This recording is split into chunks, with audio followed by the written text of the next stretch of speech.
أعوذ بالله من الشيطان الرجيم بسم الله الرحمن الرحيم السلام عليكم ورحمة الله وبركاته.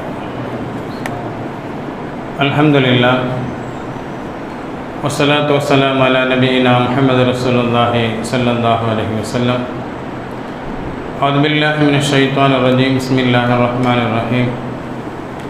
ومن يهاجر في سبيل الله يجد في الأرض مراغما كثيرا وسعا. புகழும் புகழ்ச்சியும் எல்லாம் அல்ல அல்லாஹ் ஒருவனுக்கு. அல்லாஹ்வின் சாந்தியும் சமாதானமும் முஹம்மது ரசூலுல்லாஹி ஸல்லல்லாஹு அலைஹி வஸல்லம் அவர்கள் மீதும் அவர்களை பின்பற்றி வாழ்ந்த உத்தம சத்திய சஹாபாக்கள், தாபிஈன்கள், தபா தாபிஈன்கள், உலக முஃமின்கள், முஸ்லிம்கள், நம் சந்ததிகள், குறிப்பாக நம் அனைவர்கள் மீதும் அல்லாஹுடைய அருளும் சாந்தியும் என்றென்றும் உண்டாவதாக. ஆமீன். கணித்திற்குரியவர்களே, இஸ்லாமிய நாள் கணக்கு என்பது சந்திரனை அடிப்படையாக கொண்டது. ஆங்கில காலண்டர் என்பது சூரியனை அடிப்படையாக கொண்டது. இந்த இஸ்லாமிய ஆண்டு ஹிஜ்ரத்தை முன்னிலைப்படுத்தி அந்த ஆண்டை கணக்கீடு செய்யக்கூடிய முறையை சையதுனா உமர் ரலியல்லாஹு தஆலா அன்ஹு அவர்கள் நமக்கு ஏற்படுத்தி தந்தார்கள். ஸல்லல்லாஹு அலைஹி வஸல்லம் அவர்கள் மறைந்து 6வது வருஷம், உமர் ரலியல்லாஹு தஆலா அன்ஹு அவருடைய ஆட்சி காலம் ஹிஜ்ரி 17இல் நமக்கான இஸ்லாமிய ஆண்டு கணக்கு ரொம்ப அவசியமானது. அந்த ஆண்டு கணக்கை எங்கிருந்து தொடங்குவது, என்ன பெயர் சூட்டுவது என்பது போன்ற ஆலோசனையை உமர் ரலியல்லாஹு தஆலா அன்ஹு அவர்கள் சஹாபாக்களுக்கு மத்தியிலே முன்வைத்த போது பலர்களும் பல ஆலோசனைகளை சொன்னார்கள். இறுதியாக சையதுனா அலி ரலியல்லாஹு தஆலா அன்ஹு அவர்கள்தான் ஹிஜ்ரத்தை அடிப்படையாக கொண்டு ஹிஜ்ரி ஆண்டு என்று என்ன செய்யலாம், பெயர் வைக்கலாம், இஸ்லாமிய ஆண்டின் அடையாளமாக அந்த பெயர் இருக்கட்டும் அப்படின்னு சொல்லி அலி ரலியல்லாஹு தஆலா அன்ஹு அவர்கள் சொன்னதை உமர் ரலியல்லாஹு தஆலா அன்ஹு அவர்களும் சரி மற்ற சஹாபாக்களும் மனதார ஏற்றார்கள். இஸ்லாமிய மாதங்கள் என்று எதை வைப்பது,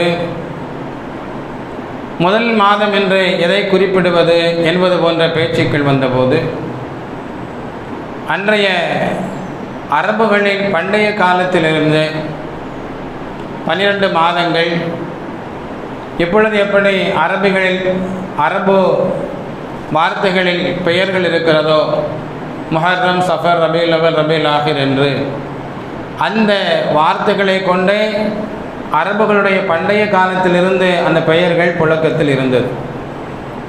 அதனால் எல்லோர்களும் சொன்னார்கள் அதே பெயரே இருக்கட்டும் அப்படின்னு சொன்னார்கள். அதை எல்லோரும் ஏற்றுக்கொண்டார்கள்.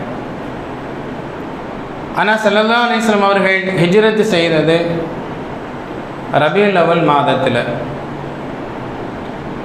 ஹிஜ்ரி ஆண்டினுடைய தொடக்கம் ஹிஜ்ரத் என்று சொன்னால் மாதத்தினுடைய தொடக்கமாக எதை வைப்பது அப்படிங்கிற கேள்வி எழுந்தபோது அரபுகள் முஹர்ரம் மாதத்தையே தொடக்கமாக வைத்திருக்கிறார்கள். அதனால் அதை மாற்ற வேண்டாம். முஹர்ரம் மாதம் என்பது புனிதமான மாதங்களில் ஒன்றாகவும் இருக்கிறது. ஒன்று, அரபுகளுடைய பழக்கத்தில் அன்றைய காலத்திலேயே 12 மாதங்களில் முதல் மாதமாக முஹர்ரம் மாதம் இருந்துச்சு.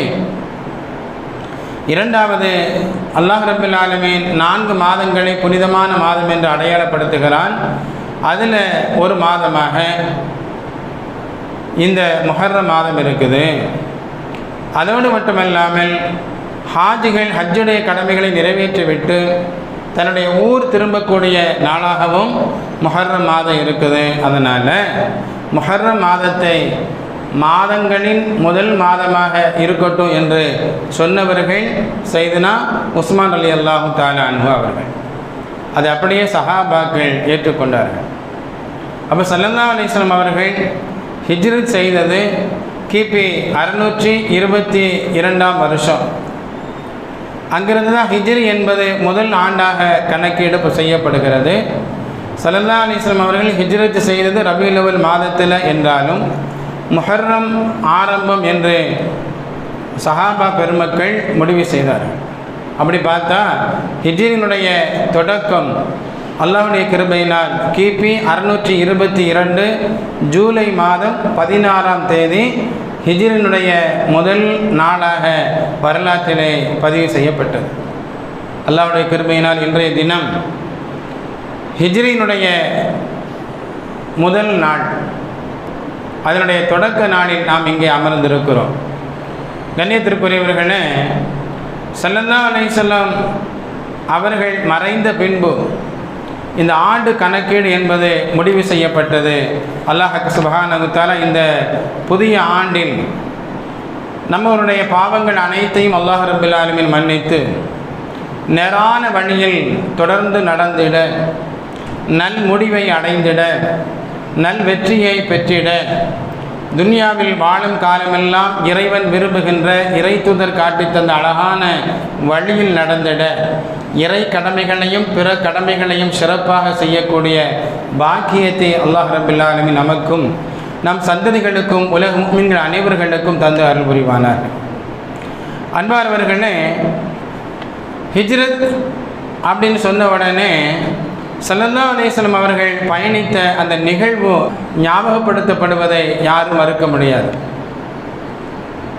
ஸல்லல்லாஹு அலைஹி வஸல்லம் அவருடைய அந்த ஹிஜ்ரத் பயணம் என்பது பலவிதமான சிரமங்களுக்கு மத்தியிலே அந்த பயணம் தொடங்கியது. மக்கமா நகரத்தில் சுதந்திரமாக அவர்களால் தீனுடைய விஷயத்தில் நடக்க முடியலை. பெரும் முட்டுக்கட்டாக இருந்தவர்கள் அன்றைய மக்கத்து காபிர்கள். மார்க்கத்தை வெளிப்படையாக பேச முடியாத ஒரு சூழ்நிலை. ஈமான் கொண்டவர்கள் கூட இறை கடமையாக இருக்கட்டும் அல்லது மற்ற விஷயங்களாக இருக்கட்டும், முஸ்லிம்கள் எப்படி வாழ வேண்டுமோ அப்படி வாழ்வதற்கு தடை கற்களாக மக்கத்து காபிர்கள் இருந்த காலம். அப்படிப்பட்ட சூழ்நிலையில் தான் ஸல்லல்லாஹு அலைஹி வஸல்லம் அவர்கள் ஹிஜ்ரத் பயணம் மேற்கொள்ளணும் அப்படின்னு சொல்லி முடிவு செய்கிறாங்க. அந்த நேரத்தில் அவர்கள் தேர்வு செய்தது நம்முடைய வாழ்க்கைக்கும் மட்டுமல்ல, பிற்காலத்தில் வரக்கூடிய மக்களுக்கும் ஒரு சிறந்த பாடம், ஒரு படிப்பினை. ஹிஜ்ரத் போகணும் அப்படின்னு சொல்லி முடிவு செய்த ஸல்லல்லாஹு அலைஹி வஸல்லம் அவர்கள் தன்னோடு அழைத்து செல்வதற்கு அபூபக்கர் சித்திக் ரலியல்லாஹு தஆலா அன்ஹு அவர்களை தேர்வு செய்தார்கள். எத்தனையோ சஹாபாக்கள் இருந்தாங்க. ஒரு முறை அபூபக்கர் சித்திக் ரலியல்லாஹு தஆலா அன்ஹு அவங்க நபியிடத்தில் வந்து, யா ரசூலல்லாஹ், நானும் ஹிஜ்ரத்து போகிறேன் அப்படின்னு சொல்லி அனுமதி கேட்டபோது தான் ஸல்லல்லாஹு அலைஹி வஸல்லம் அவர்கள் சொன்னார்கள், நீங்கள் பொறுத்திருங்கள், என்னோடு நீங்கள் ஹிஜ்ரத்து வாங்க அப்படின்னு சொல்லி ஸல்லல்லாஹு அலைஹி வஸல்லம் அவர்கள் ஒரு மகிழ்ச்சியான ஒரு செய்தியை சொன்னாங்க. ஒரு நல்ல துணையை தேர்வு செய்வது ரொம்ப முக்கியமானது. அன்பார்வர்களே, இந்த ஹிஜ்ரத் தொடர்பான விஷயங்களில் 4 ஹலீஃபாக்களும் இடம்பெறுவதை நாம் பார்க்க முடியும். ஏதோ ஒரு வகையில் அவர்கள் தொடர்பு உள்ளவர்களாக இருக்கிறாங்க. ஸல்லல்லாஹு அலைஹி வஸல்லம் அவர்களோடு பயணம் செய்த பெருமை, ஹிஜ்ரத் செய்த பெருமை அபூபக்கர் சித்திக் ரலியல்லாஹு தஆலா அன்ஹு அவர்களுக்கு சொந்தம் என்று சொன்னால், ஹிஜ்ரத்தை முன்னிலைப்படுத்தி ஹிஜ்ர் ஆண்டு என்று முடிவு செய்த பெருமை அன்றைய ஹலீஃபாவாக இருந்த உமர் ரலியல்லாஹு தஆலா அன்ஹு அவர்களுக்கு சொந்தம். இன்னும் சொல்லப்போனால் உமர் ரலியல்லாஹு தஆலா அன்ஹு அவர்கள்தான் ஹிஜ்ரத் செல்லுகின்ற போது மக்கத்து காபிர்களை அழைத்து, நான் ஹிஜ்ரத் செல்கிறேன், முடிந்தால் என்னை தடுத்து பாருங்கள், என்னை எதிர்ப்பதற்கு உங்களுக்கு துணிவிருந்தால் வந்து பாருங்கள் என்று வீரமாக பேசிவிட்டு அங்கிருந்து புறப்பட்டார்கள். அப்படிங்கிற வரலாற்று நிகழ்வை நாம் மறுக்க முடியாது. அப்படிப்பட்ட உன்னதமான ஒரு தைரியத்திற்கு சொந்தக்காரராக சையதுனா உமர் ரலியல்லாஹு தஆலா அன்ஹு அவர்கள் இருந்தார்கள். அவர்கள்தான் முதலாக பகிரங்கமாக அறிவிப்பு செய்து தன்னுடைய பயணத்தை தொடங்கிய முதல் சஹாபி.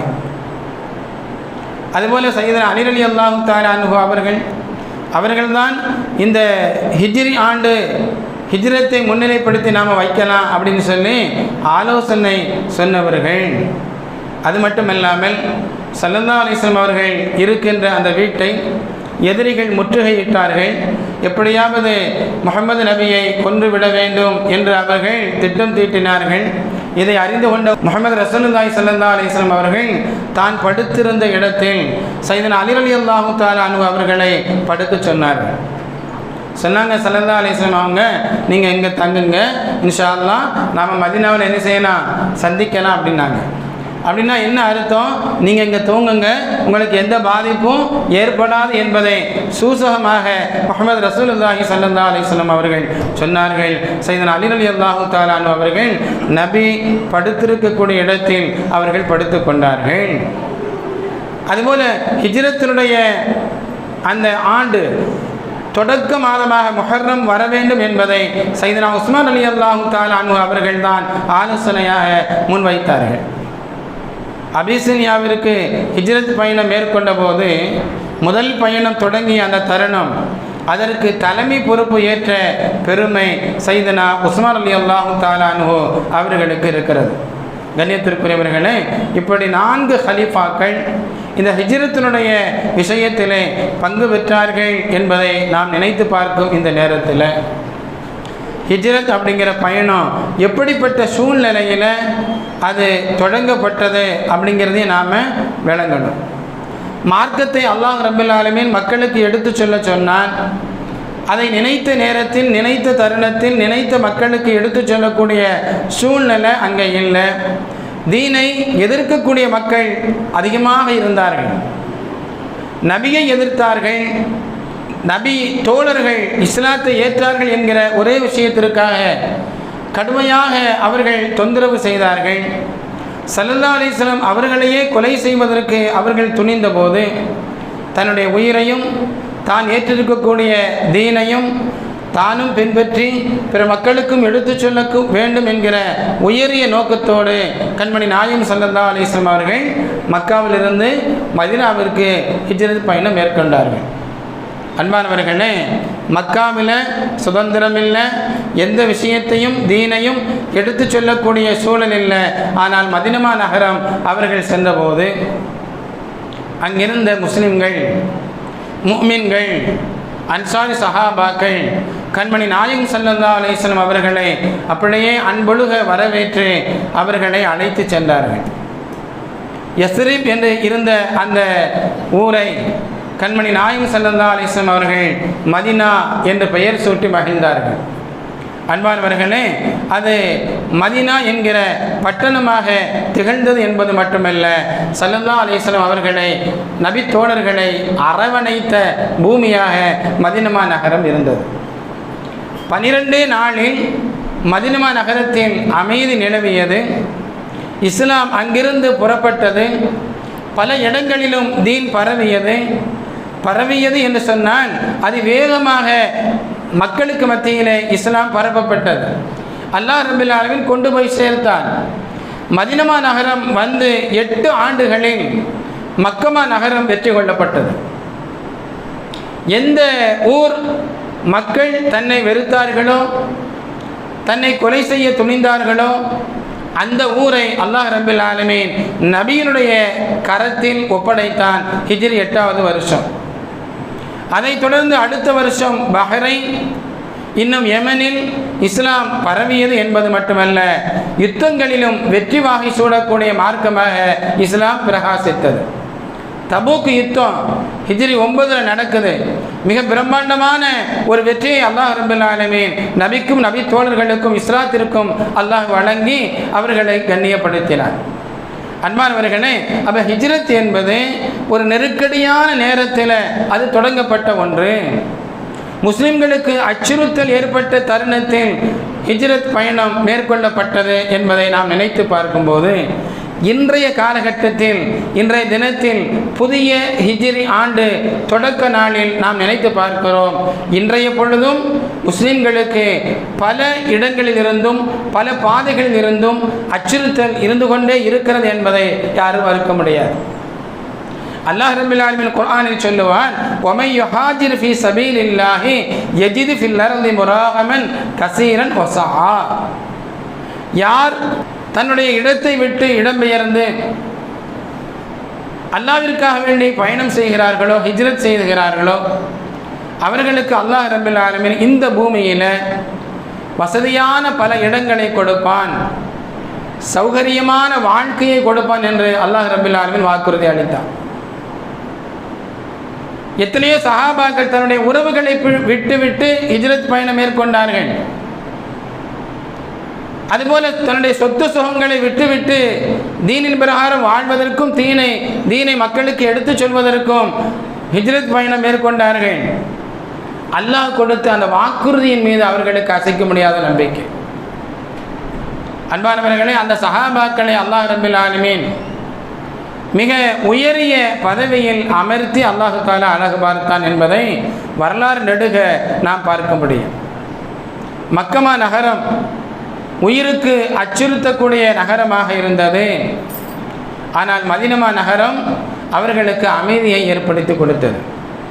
இன்றைய கால சூழ்நிலையில் ஹிஜ்ரத் ஆண்டு புதிய நாள் தொடங்கி இருக்கிறது என்றாலும் இன்றும் பலர்கள் மூலமாக முஸ்லிம்களுக்கு அச்சுறுத்தல் இருக்கிறது.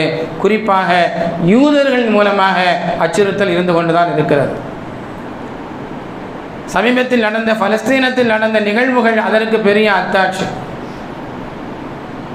அவர்கள் முஸ்லிம்களை பார்க்கிறார்கள், அவர் ஷியாவா அல்லது சுன்னத் ஜமாத்தை சார்ந்தவரா, எந்த இயக்கத்தை சார்ந்தவர் என்பதெல்லாம் பார்ப்பதில்லை. அவர்கள் முஸ்லிம் என்றால் அவர்கள் தனக்கு எதிரி என்று அவர்கள் முடிவு செய்கிறார்கள். அவர்களை வேறறுப்பதற்கு எதுவெல்லாம் செய்ய முடியுமோ அத்துணை காரியங்களையும் செய்கிறார்கள்.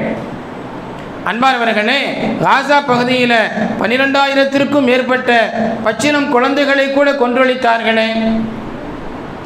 ஏன் என்று கேள்வி கேட்டபோது அவர்கள் சொன்ன வார்த்தை, பிற்காலத்தில் இவர்கள் எதிரியாக எங்களுக்கு வரக்கூடும், அதனால் கொன்றோம் என்று சாதாரணமாக சொல்லிவிட்டு அவர்கள் கடந்து சென்ற நிகழ்ச்சியை நாம் பார்க்கிறோம். அவர்கள் ரொம்ப மோசமானவர்கள் என்பது மட்டுமல்ல, அதற்காகவே தன்னை அர்ப்பணிக்கக்கூடியவர்களாக அவர்கள் இருக்கிறார்கள். யூதர்கள் இரக்கமற்றவர்கள் என்பது மட்டுமல்ல, முஸ்லிம்களுக்கு ரொம்ப ஆபத்தானவர்கள்.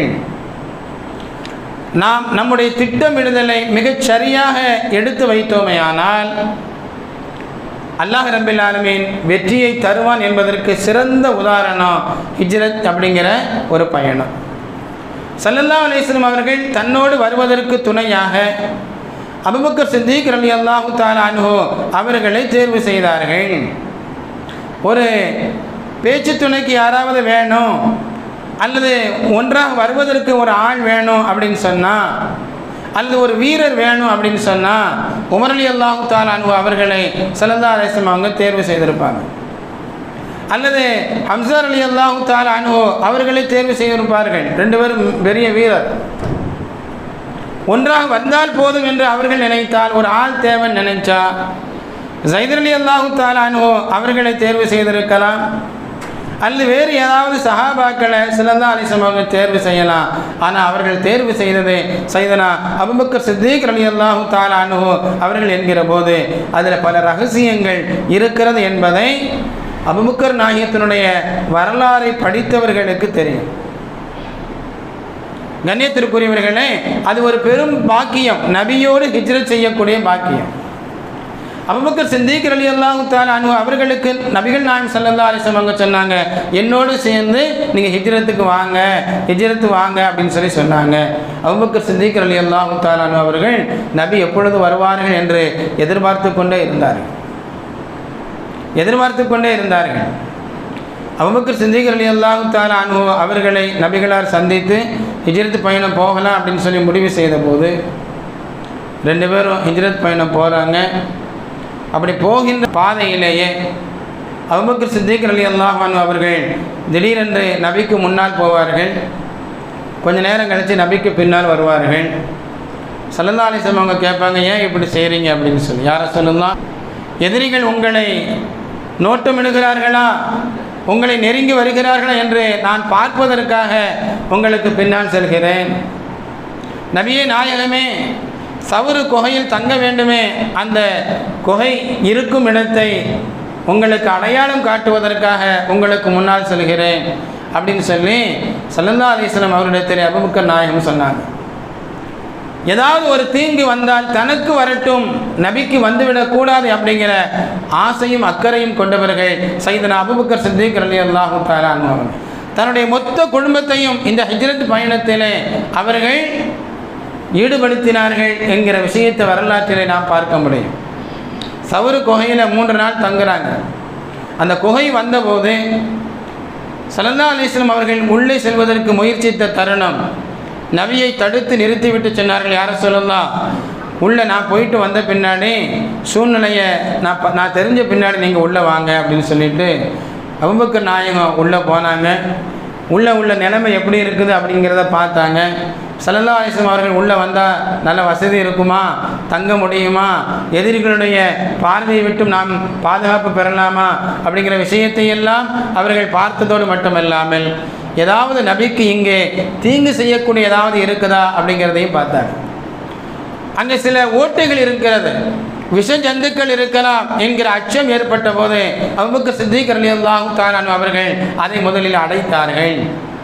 ஒரே ஒரு பொந்தை அடைப்பதற்கு ஒன்றுமில்லை, தன்னுடைய விரலை அழுத்திய நிலையில் கீழே அமர்ந்து கொண்டார்கள் அபூபக்கர் நாயகம். அண்ணன் நபி ஸல்லல்லாஹு அலைஹி வஸல்லம் அவர்கள் உள்ளே வந்தபோது தன்னுடைய மடியின் மீது கண்மணி நாயகம் ஸல்லல்லாஹு அலைஹி வஸல்லம் அவருடைய தலையை வைக்க சொல்லி, யா ரசூலல்லாஹ், நீண்ட நெடிய நேரம் நீங்கள் பயணித்திருக்கிறீர்கள், ரொம்ப நேரம் நீங்கள் தூங்கலை, அதனால் நீங்கள் தூங்குங்க என்று சொன்னார்கள் கண்மணி நாயகம் ஸல்லல்லாஹு அலைஹி வஸல்லம் அவர்களை அபூபக்கர் சித்திக் ரலியல்லாஹு அன்ஹு அவங்க. அன்பானவர்கள், இப்படியெல்லாம் அபூபக்கர் நாயகம் அர்ப்பணித்தார்கள் நபிக்காக வேண்டி, இந்த தீனுக்காக வேண்டி.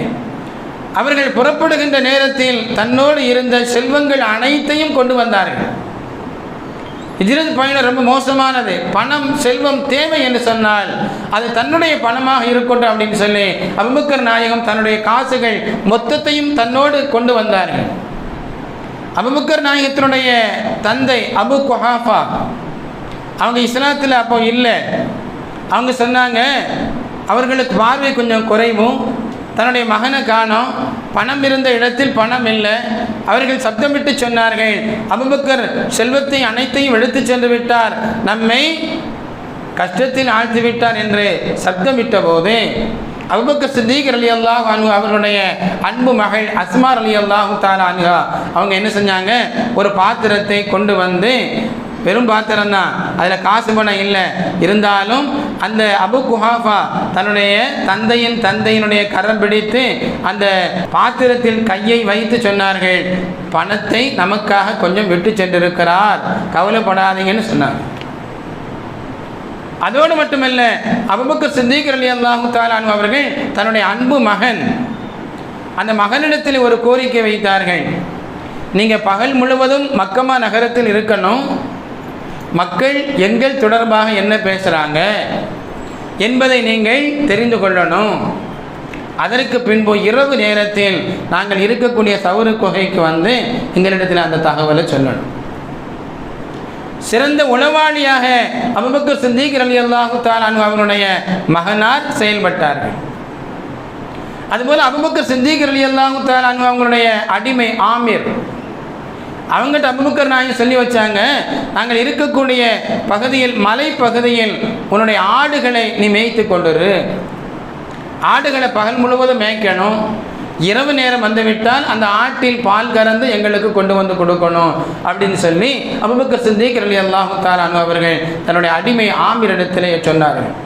அதுபோலவே அவர்களுக்கு உணவு கிடைத்தது, என்ன பேசப்படுகிறது மக்கமா நகரத்தில் அப்படிங்கிற தகவல் கிடைத்தது என்பது மட்டுமல்ல, உண்ண உணவு வேண்டுமே, பால் மட்டும் பத்தாது.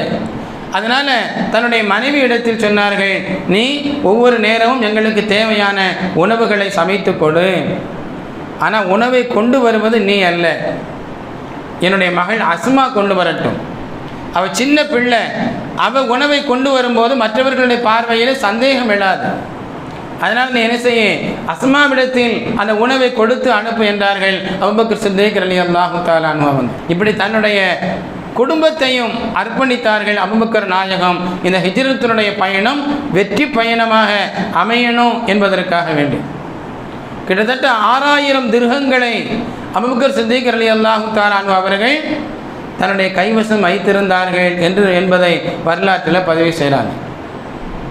ஸல்லல்லாஹு அலைஹி வஸல்லம் அவங்க மதீனாவுக்கு போன உடனே மஸ்ஜித் நபவி பள்ளிவாசல் உருவாகக்கூடிய நேரம், இறைவனை தொழுவதற்கு இடம் வேண்டும். எங்கிருந்தாலும் ஒவ்வொரு நாளும் 5 நேரம் தொழுதே ஆகணும். ஜமாத்தா தொழுவது சிறப்பானது. பாங்கு சொல்லப்பட வேண்டும். பள்ளி தேவை. அதற்காக மதீனா நகரத்தில் ஒரு பள்ளியை கட்ட வேண்டும் என்று முடிவு செய்த கண்மணி நாயகம் ஸல்லல்லாஹு அலைஹி வஸல்லம் அவர்கள் இடத்தை பார்க்கிறார்கள். அதற்கான சிறப்பான ஒரு இடத்தை அல்லாஹ் தஆலா அடையாளப்படுத்தினான். அந்த இடம் சஹல் சுஹைல் என்று சொல்லக்கூடிய 2 அனாதை சிறுவர்களுக்கு உரியது. அவரிடத்தில் இந்த செய்தியை சொன்னபோது அவங்க சொன்னாங்க, நான் இதை இலவசமாக தருகிறேன். அல்லாஹ்விற்காக வேண்டி ஒரு இறை இல்லத்தை கட்ட போகிறீங்க, நான் சும்மா தர்றேன் அப்படின்னு சொன்னபோது ஸல்லல்லாஹு அலைஹி வஸல்லம் அவங்க அதை மறுத்தார்கள் என்பது மட்டுமல்ல, அபூபக்கர் சித்திக் ரலியல்லாஹு தஆலா அன்ஹு அவர்கள் துஆ செய்தார்கள், யா அல்லாஹ், நான் என்னால் முடிந்த அளவு காசு பணத்தை கொண்டு வந்திருக்கிறேன். ஸல்லல்லாஹு அலைஹி வஸல்லம் அவர்கள் விஷயத்தில் நான் செலவு செய்தேன் அப்படிங்கிற ஒரு எண்ணம் என்னுடைய உள்ளத்தில் வந்துவிடக்கூடாது. நபியினுடைய காசாகவே இதை நீ மாற்றிவிடு. நபி ஸல்லல்லாஹு அலைஹி வஸல்லம் அவர்கள் தன் பணம் காசுகளை எப்படி தாராளமாக செலவு செய்வார்களோ அந்த நிலையை கொண்டு வந்து சேர்த்து விடு என்று துஆ செய்தார்கள். அல்லாஹ் தஆலா அந்த துஆவை கபூல் செய்தான்.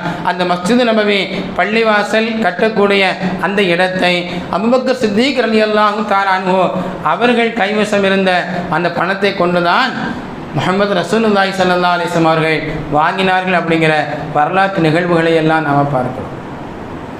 அப்போ ஒரு பயணம் வெற்றி கொள்வதற்கு இத்தனை காரியங்களையும் கண்மணி நாயகம் ஸல்லல்லாஹு அலைஹி வஸல்லம் அவர்கள் செய்தார்கள். அதற்கு உறுதுணையாக இருந்தவர்கள் சையதுனா அபூபக்கர் சித்திக் ரலியல்லாஹு அன்ஹு அவர்கள். நாம் எச்சரிக்கையாக இருக்க வேண்டும் என்பது மட்டுமல்ல, நம்மை அச்சுறுத்தக்கூடிய சக்திகள் நம்மை நெருங்க விடாமல் தடுப்பதற்கு சில உளவாளிகளையும் நாம் அமைத்துக் கொள்ள வேண்டும் என்பதை இந்த ஹிஜ்ரத் அப்படிங்கிற அந்த பயணம் நமக்கு எடுத்து சொல்கிறது. ஈரான் சமீபத்திய யுத்தத்தில் வெற்றி பெற்றது என்பது உலகம் அறியும். ஆனால் அதில் என்ன ஒரு பிரச்சனை தெரிந்தது அப்படின்னு சொன்னால், இஸ்ரேலர்கள் உளவாளிகளாக தன்னுடைய ஒரு பெரும் கூட்டத்தை ஈரானுக்குள்ளே அனுப்பினாங்க. அந்த நாட்டில் இருந்து கொண்டு ஒரு தொழிற்சாலையை உருவாக்கக்கூடிய அளவிற்கு அவர்கள் வளர்ந்தார்கள். ஈரானுக்கு உள்ள ஊடுருவியவர்கள் இஸ்ரேலிய உளவாளிகள் அங்கேயே தங்கி அங்கு ஒரு தொழிற்சாலையை நடத்தினார்கள். அப்போ எந்த அளவுக்கு அந்த உளவாளிகள் செயல்பட்டார்கள் என்பதை நாம் புரிந்து கொள்ளணும். இஸ்லாத்தை வேறறுக்க யூதர்கள் எதை வேண்டுமானால் என்ன செய்வாங்க. அதுபோல இன்னொரு செய்தியும் கிடைத்தது. 2 வருடத்திற்கு பின்பு ஒரு பெண்மணி, அங்கே ஷியாக்கள் தான் அதிகம், ஷியா முஸ்லீமாக நான் மதம் மாறுகிறேன் என்று சொல்லி ஒரு பெண்மணி ஷியா பிரிவில் தன்னை இஸ்லாத்தில் இணைத்து கொண்டாள். பெரும் செல்வந்தர்கள், ஆட்சியாளர்கள், பொறுப்புதாரிகள் இருக்கக்கூடிய அந்த பகுதியில் தன்னை பிரகடனப்படுத்தியதோடு மட்டுமல்லாமல் அந்த குடும்பத்து பெண்களோடு ஒரு தொடர்பை, ஒரு நெருக்கத்தை ஏற்படுத்தி அவருடைய குடும்பத்தாருடைய விசேஷங்களில் கலந்து கொள்வது, அவர்களுக்கு அன்பளிப்பு கொடுப்பது, பிற மக்கள் செல்ல முடியாத இடத்திற்கு கூட தான் சுதந்திரமாக செல்லக்கூடிய ஒரு வழிவகையை அந்த பெண்மணி ஏற்படுத்தி ஈரானில் இருக்கக்கூடிய முக்கியமான ஆட்கள் எங்கே தங்குகிறார்கள், எப்பொழுது தங்குவார்கள், எங்கே செல்வார்கள் என்பது போன்ற எல்லா விஷயங்களையும் இஸ்ரேலர்களுக்கு எடுத்து சொன்ன உளவாளி பெண்ணாக அந்த பெண் இருந்தாள் அப்படிங்கிற செய்தியை சமீபத்தில் நாம் பார்த்தோம். அன்பானவர்களே, இஸ்லாம் நம்மை எச்சரிக்கை உணர்வோடு செயல்பட தூண்டுகிறது. அல்லாஹுடைய நல்லடியார்களே, அல்லாஹுடைய உதவி கொண்டு இறை அருளோடும் மன நிறைவோடும் வாழக்கூடிய நசீபை அல்லாஹ் நம் அனைவருக்கும் தந்து அருள் புரிவானாக. முஸ்லிம்களாக, உண்மை முஃமின்களாக, இறையச்சத்தோடும் பரிபூர்ண ஈமானோடும் பிற மக்களுடைய அச்சுறுத்தலுக்கு ஆளாகாத வகையில் சுதந்திரமாக இறைவனை தொழுது வழிபடவும் இறை தூதருடைய வழியில் அழகாக நடந்திடவும் அல்லாஹ் நம் அனைவர்களுக்கும் அருள் புரிவானாக. ஆமீன் ஆமீன் யா ரப்பல் ஆலமீன். அஸ்ஸலாமு அலைக்கும் வரஹ்மத்துல்லாஹி தஆலா வபரகாத்துஹு.